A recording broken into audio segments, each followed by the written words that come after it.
Welcome मित्रों। आज हम लोग बात करेंगे नियोग विधि के बारे में। नियोग विधि एक रिवाज है। ये बहुत पुरानी परंपरा है जो स्मृति में वर्णित है। ये परंपरा जो है जिसके द्वारा उन लोगों के लिए बच्चा पैदा करने का साधन था जो व्यक्ति बच्चा को पैदा नहीं कर सकते हैं, या फिर उन महिलाओं के लिए था जिनके पति मर चुके हों और बच्चा पैदा नहीं हुआ हो। और इसका उदाहरण महाभारत में भी देखा गया है।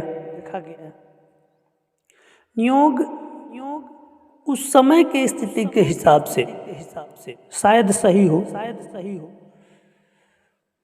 तो क्योंकि उस समय जनसंख्या के अभाव और बहुत सारी समस्याएं थी, शायद उस समय के लिए बनाया गया हो।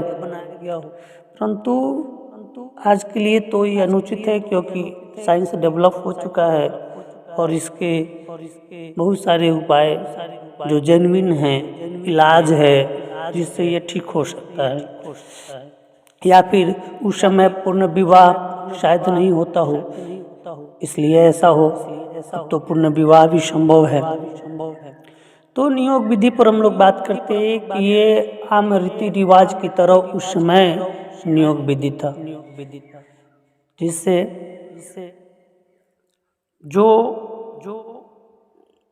स्त्री बच्चा चाहती हूँ, अगर उनके पति में ये क्षमता नहीं हो या फिर उनके पति मर गए हो और वो बच्चा चाहती हैं, अपने वंश को आगे बढ़ाना चाहती है, तो उसमें नियम था कि उसी पुरुष के साथ नियोग हो सकता है जो महिला का समगोत्री हो। अर्थात महिला जिस वंश में है, जिस खानदान की बहू है, उसके समगोत्री के साथ या उसके देवर वगैरह अन्य के साथ।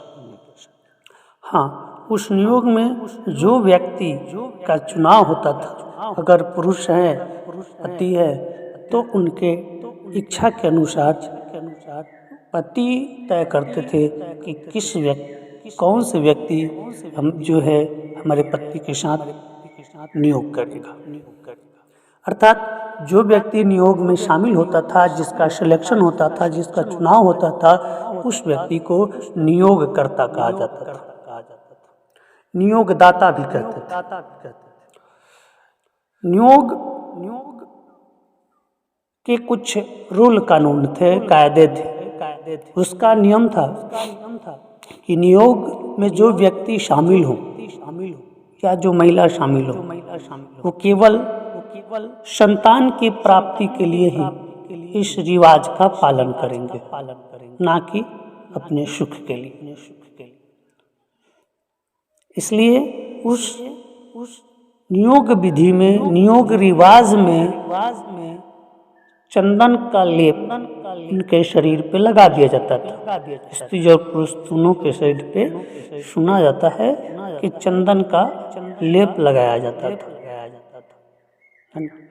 जिससे उनमें गलत प्रवृत्ति ना आए, केवल वो एक रिवाज का पालन करे जिससे कि संतान की उत्पत्ति हो सके। और ये भी सुना जाता है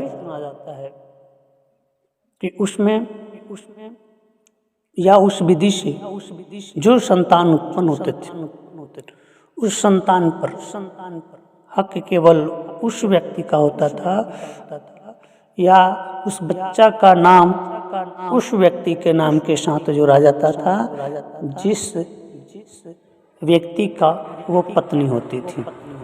अर्थात भविष्य में कभी भी उस बच्चे पर वो व्यक्ति दावा नहीं कर सकते हैं जो नियोगदाता थे,